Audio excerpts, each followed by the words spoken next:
Segunda carta de Paulo aos Coríntios, capítulo 3, versículos 12 a 18. Tendo, pois, tal esperança, agimos com muita ousadia. E não somos como Moisés, que punha um véu sobre o rosto, para que os filhos de Israel não pudessem fixar os olhos no fim daquilo que estava desaparecendo. Mas a mente deles se endureceu, pois até o dia de hoje o mesmo véu permanece sobre a leitura da antiga aliança. Não foi tirado, pois só em Cristo ele é removido. Mas até hoje, quando Moisés é lido, o véu está posto sobre o coração deles.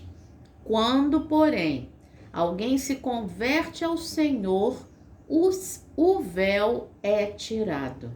Ora, este Senhor é o Espírito, e onde está o Espírito do Senhor, aí há liberdade.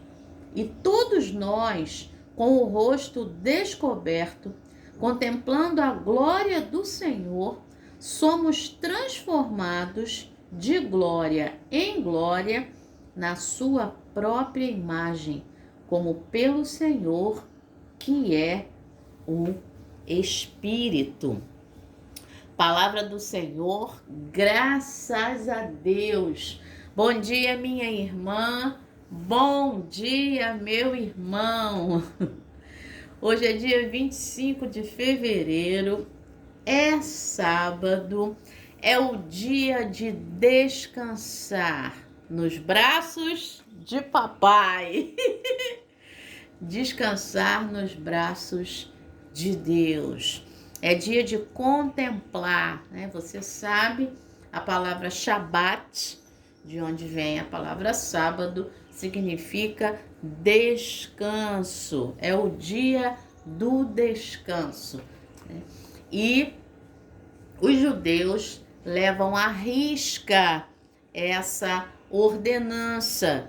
E realmente há um descanso na sexta-feira ali ao pôr do sol, que é quando o sábado começa, o Shabat começa, e esse descanso vai até o pôr do sol de hoje, sábado. Por que eu já estou falando isso? Já preparando você aí para essa palavra, que é uma palavra difícil. Eu precisei ir pesquisar, né, para que a gente pudesse aí falar com conhecimento sobre esse texto. Hoje é seu aniversário, 25 de fevereiro. Deus te abençoe, minha irmã, meu irmão, de maneira especial nesse dia. Meu irmão e minha irmã, o título da meditação hoje é A Fabricação de uma Pérola. Aí, de Lu Fulilov. Me chamou a atenção o sobrenome, né? Mais ou menos é uma pessoa cheia de amor. E aí, esse irmão ou irmã, não fica claro, né? É lá do Texas, nos Estados Unidos. Que você hoje saiba, olha aí o amigo falando, que você hoje saiba que você, minha irmã, você, meu irmão, é uma pérola na presença do Senhor. Você que hoje faz aniversário, que você tenha essa consciência. A vida se renova, mais uma camada brilhosa, maravilhosa dessa pérola se coloca aí sobre a sua vida, tá bom? E você que não faz aniversário, você também e eu também somos pérolas para Deus. Mas aqui a gente vai ter o relato, se é que você não sabe, de como se fabrica, digamos assim, uma pérola. E aí, A epígrafe é 2 Coríntios, capítulo 5, versículo 17. E assim, se alguém está em Cristo, é nova criatura. As coisas antigas já passaram, eis que se fizeram novas. E aproveitando, vamos falar de coisas antigas e coisas novas. Mas antes disso, vamos falar nossos versículos? Mas os que esperam no Senhor renovarão as suas forças, subirão com asas como águias, correrão e não se cansarão, caminharão e não se fatigarão. Isaías capítulo 40, versículo 31. Porque a sua ira dura só um momento, mas no seu favor está a vida inteira. O choro pode durar uma noite, mas a alegria vem pela manhã. Salmo 30, versículo 5. Porque andamos por fé e não pelo que vemos. 2 Coríntios, capítulo 5, versículo 7. Então, repare que todos os 3 versículos falam de coisas novas, de algo que passou e algo novo que está acontecendo, né? Mas os que esperam no Senhor têm as forças renovadas, né? O choro durou uma noite, a alegria vem pela manhã. Nós andamos por fé e não pelo que vemos. Então, há sempre um embate entre uma coisa e outra, aí nos 3 versículos que nós temos memorizado aí ao longo desse mês de fevereiro. E esse texto, 2 Coríntios, capítulo 3, na verdade, esse capítulo é um capítulo em que Paulo vai falar sobre o ministério da nova aliança, do Novo Testamento, da aliança em Jesus, que é uma aliança nova. Porque a aliança de Deus com os judeus no Antigo Testamento é uma aliança que foi superada. A aliança antiga, como diz lá em Hebreus, era baseada no sacrifício de animais, no sangue de bodes, de touros, e de carneiros, e de cordeiros, e de aves, dependendo da condição financeira do sacrificador, né? Daquele que ia levar o sacrifício ao sacerdote. Mas quando Jesus se entrega na cruz por mim e por você, todo esse sacrifício do Antigo Testamento foi ultrapassado. Lá em Hebreus também vai dizer que Jesus se sacrificou uma vez por todos nós. E esse sacrifício foi suficiente. Lembra do Salmo 30? Porque a sua ira dura só um momento. A ira de Deus contra o pecado foi satisfeita ali na morte do seu próprio Filho, Jesus Cristo, que não tinha pecado, mas se tornou pecado por mim e por você. Então é muito importante entender isso tudo para poder entender o que o apóstolo Paulo está dizendo agora aqui, na 2ª carta aos Coríntios. Ele vai começar falando, desde o início, ele vai falar, né, que os coríntios são a carta dele, né? São a carta que é conhecida, que é lida por todos, né? E os coríntios são a carta de Cristo manifestada, ou seja, a minha vida, quando eu dou um testemunho cristão, eu sou a carta de Cristo, eu sou a carta que as pessoas leem. Ele vai começar falando sobre isso. E aí já no versículo 3 de 2 Coríntios 3, ele vai dizer que essa carta não é escrita por tinta, mas com o Espírito Espírito do Deus vivo, não em tábuas de pedra, mas em tábuas de carne, isto é, nos corações. Ou seja, aqui ele já vai começar a mostrar a que ele veio para escrever esse. Aqui ele veio no sentido de que sobre o que ele vai escrever. Ele já fez a comparação aí, ele já fez o contraste entre tábuas de pedra, que significam as tábuas da lei Antigo Testamento, e tábuas de carne, que são os corações. É por meio de Cristo, versículo 4, que temos tal confiança em Deus. E aí ele vai dizer que a nossa capacidade, Paulo está dizendo, está falando dele, né? A nossa capacidade, deixa eu ver quem é que está escrevendo a carta, é Paulo e Timóteo. Quando vier esse nossa no texto, você vai lá no capítulo 1 e versículo 1 da carta de Paulo para saber que nós é esse aí. Então é ele e Timóteo que estão escrevendo aos irmãos em Corinto.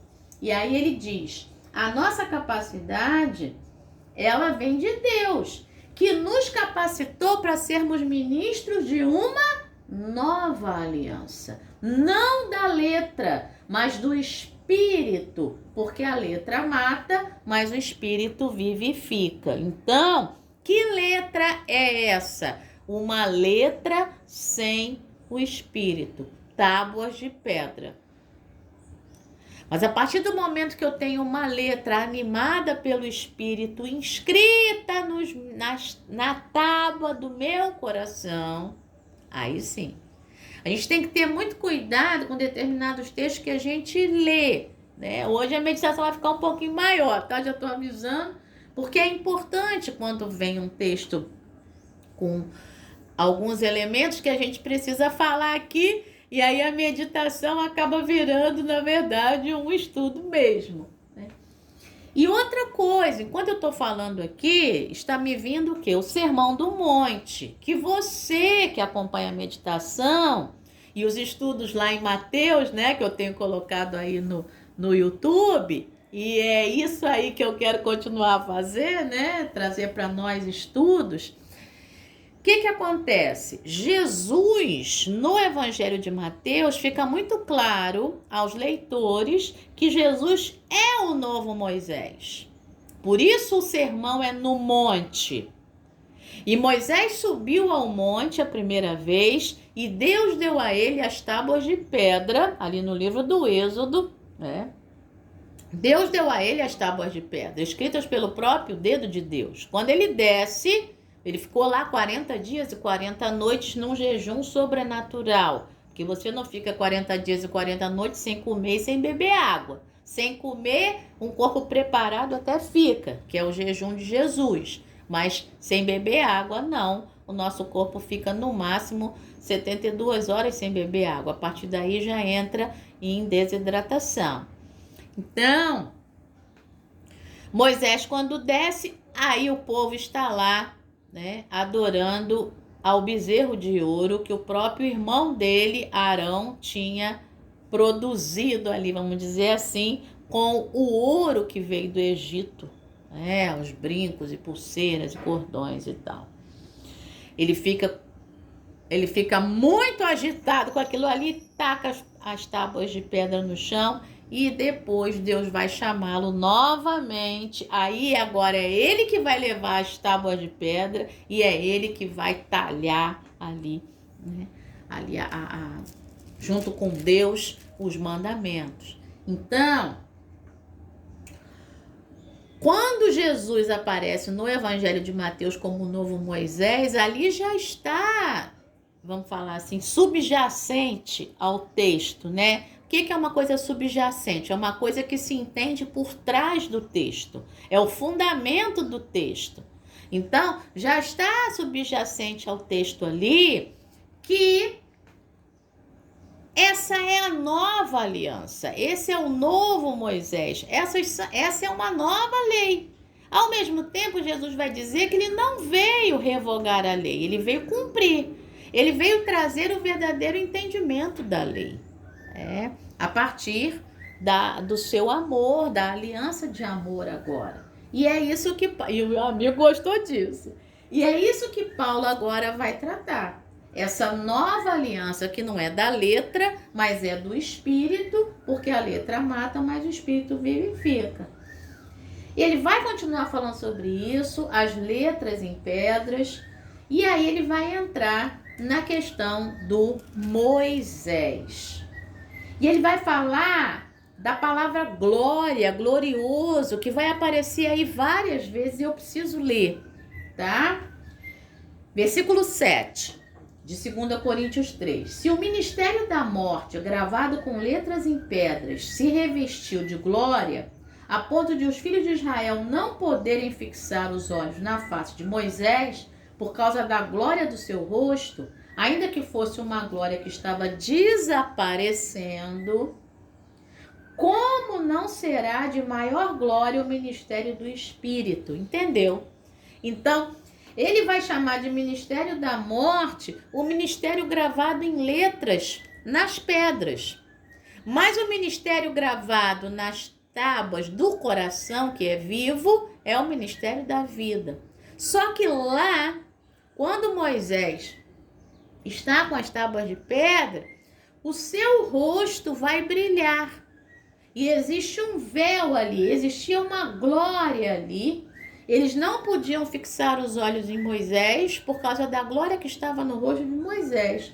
E aí Paulo vai perguntar, mas não será de maior glória o ministério do Espírito, que é o próprio Jesus? João 1,14. O Verbo se fez carne e habitou entre nós, cheio de graça, e vimos a sua glória. Ele habitou entre nós, cheio de graça e de verdade, e vimos a sua glória. Não só a glória do seu rosto, nós vimos a sua glória. Glória como do unigênito do Pai. O Filho unigênito do Pai. Então, é isso que... baseado em tudo isso que Paulo vai escrever, tá? O que está aqui. E ele vai dizer, porque se o ministério da condenação teve glória, ou seja, qual é o ministério da condenação? O ministério do Antigo Testamento, da Antiga Aliança. Em muito maior proporção será glorioso o ministério da justiça. Pois neste particular o que era glorioso já não tem mais glória diante da glória atual, mas é muito maior. Porque se o que estava desaparecendo teve a sua glória, muito mais glória tem o que é permanente. A glória no rosto de Moisés, uma hora desapareceu. Mas a glória de Jesus não desapareceu, não desaparece e não vai desaparecer nunca. Porque Ele é a própria glória. Eu estou me lembrando de um texto, Colossenses 1:27. Cristo em vós, esperança da glória.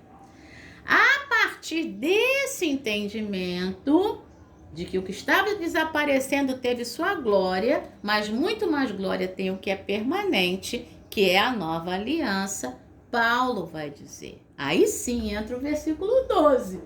Então, aí entra o texto que nós lemos. Tendo, pois, tal esperança, agimos com muita ousadia. Que esperança? A esperança da glória de Deus no ministério da nova aliança em Jesus Cristo.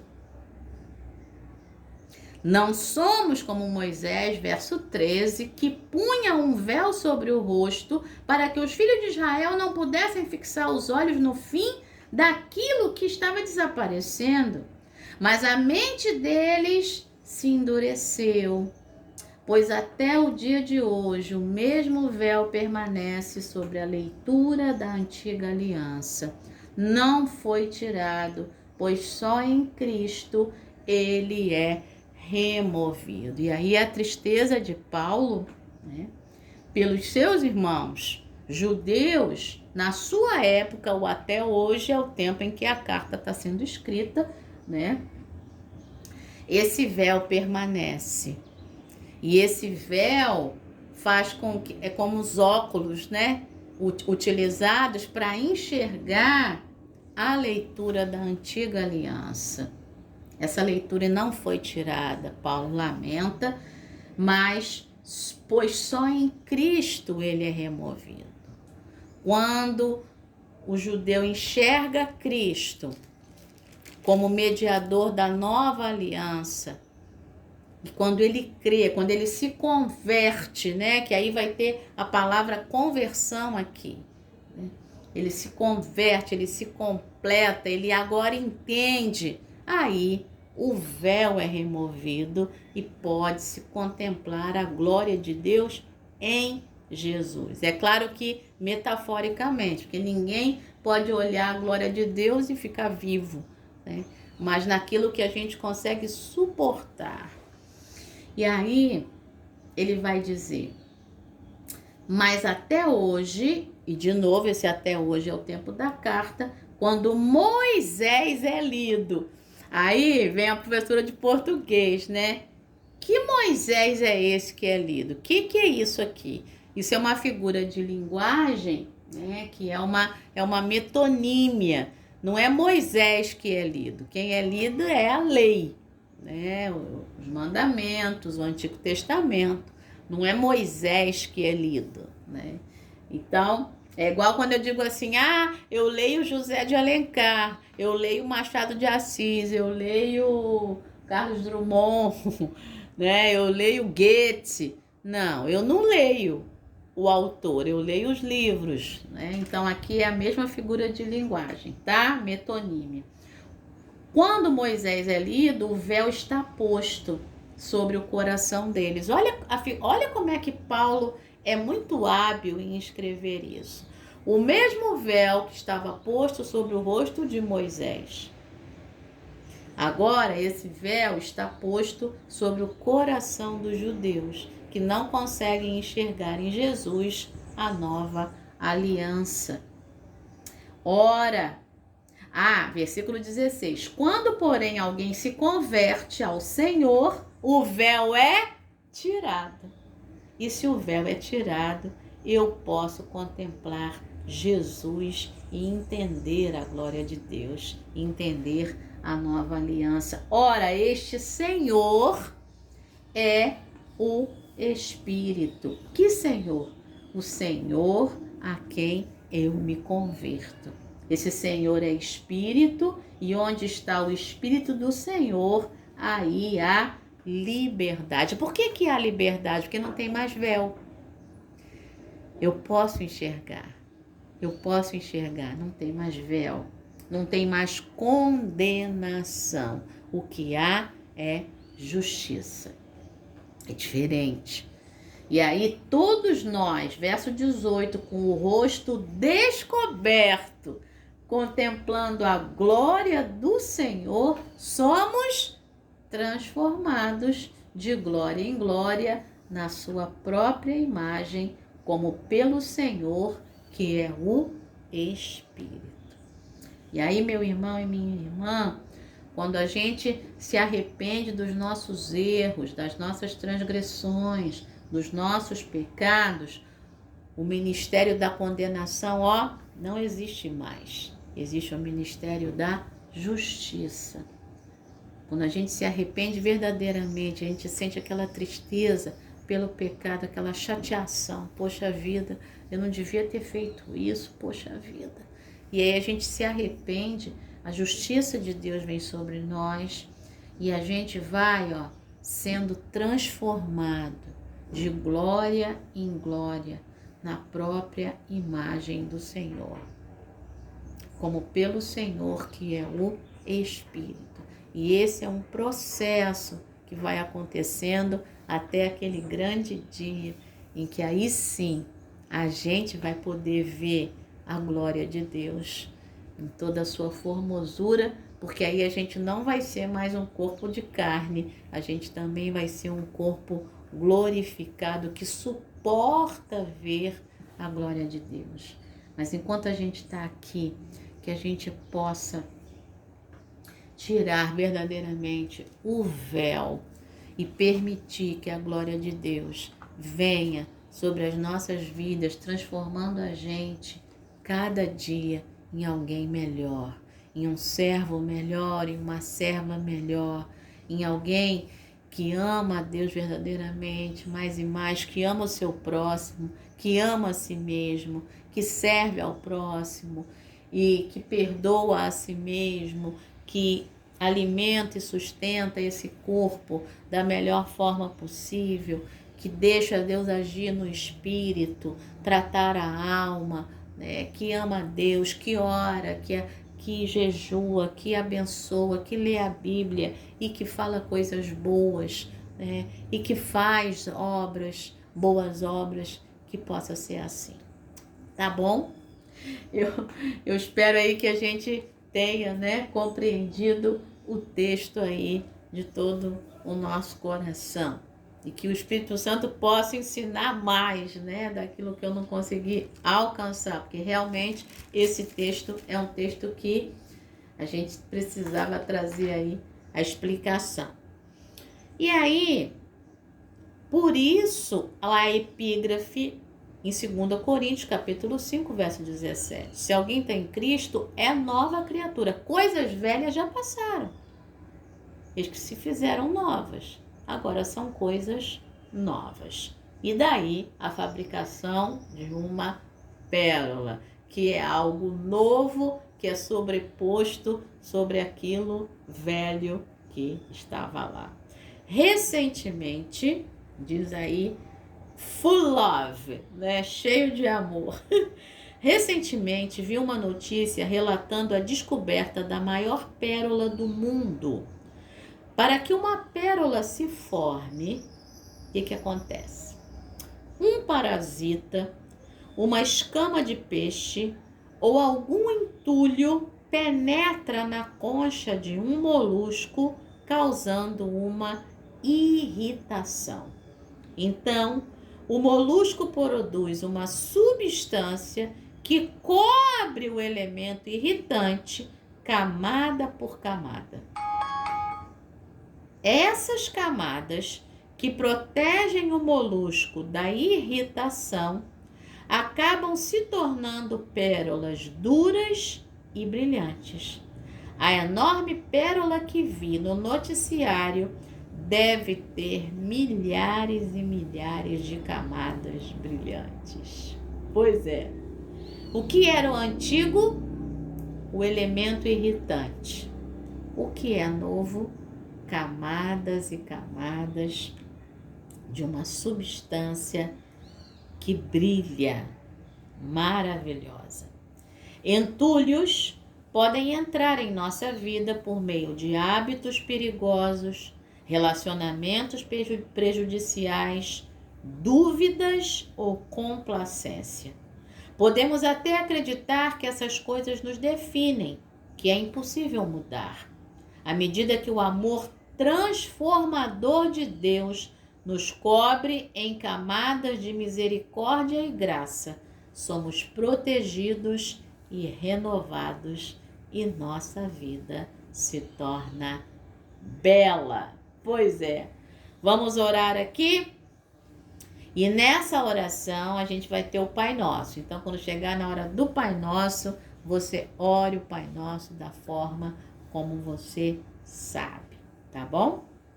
Deus Criador, ajuda-nos a confiar em Teu amor transformador para moldar os pedaços de nossa vida em algo bonito.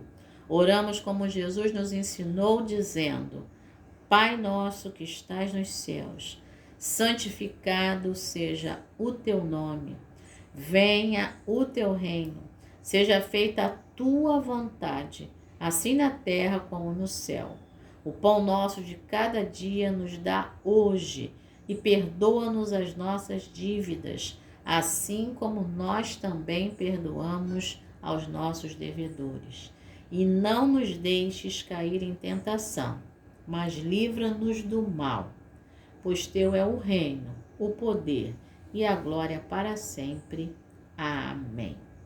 Pensamento para hoje: a misericórdia, a graça e o amor de Deus me transformam. E a oração específica é pelas pessoas que passam por um relacionamento doentio. Um relacionamento aí que tem um véu, né? Aí, e que impede a pessoa de enxergar a doença nesse relacionamento e tratar isso, né? E resolver isso, entregar a Deus e deixar Deus agir aí, trabalhar da melhor maneira possível. Vamos orar. Senhor, nosso Deus e Pai, nesta manhã que já quase termina, nesse dia do descanso, nesse sábado, Senhor, que para os judeus, ó Deus, precisa, e para os sabatistas também, ó Deus, precisa ser rigorosamente hoje, ó Deus, mas nós podemos ter sempre um dia de descanso em nossa semana, Senhor. Deus amado, que o Senhor venha falar aos nossos corações. Deus amado, que o Senhor venha tomar as pessoas que passam por relacionamentos doentios nessa hora, que o véu seja tirado, que a doença seja tratada, Senhor. O Deus amado, que se resolva essa situação na vida, Senhor, do meu irmão, da minha irmã, ou, Senhor, na vida daquele a quem essa mensagem é chegada, é replicada. Pai, em nome de Jesus, toma, Senhor, nas tuas mãos. Muitas vezes esse relacionamento doentio pode ser até com a própria pessoa. A pessoa tem um relacionamento doentio consigo mesma. Ah, Senhor, tu és poderoso para tratar, para agir, para libertar. Ou essa pessoa pode ter também um relacionamento doentio contigo, Pai. Não entender que o Senhor é Pai. Não entender a sua justiça. E estar ainda com o véu colocado sobre si. Que nesse dia o Senhor venha libertar, retirar o véu, Senhor. E que todo relacionamento seja curado, tratado, restaurado. É o que te pedimos, Senhor. E também nesse dia, 25 de fevereiro, te agradecemos pela renovação da vida dos nossos irmãos que estão aniversariando. Nossos irmãos e irmãs, que o Senhor abençoe. Ó Deus, que eles tenham a consciência de quão belas pérolas eles e elas são na tua presença. Obrigada, Senhor, por tudo. Te agradecemos em nome de Jesus. Amém. Excelente fim de semana, excelente sábado. Deus te abençoe. Amém.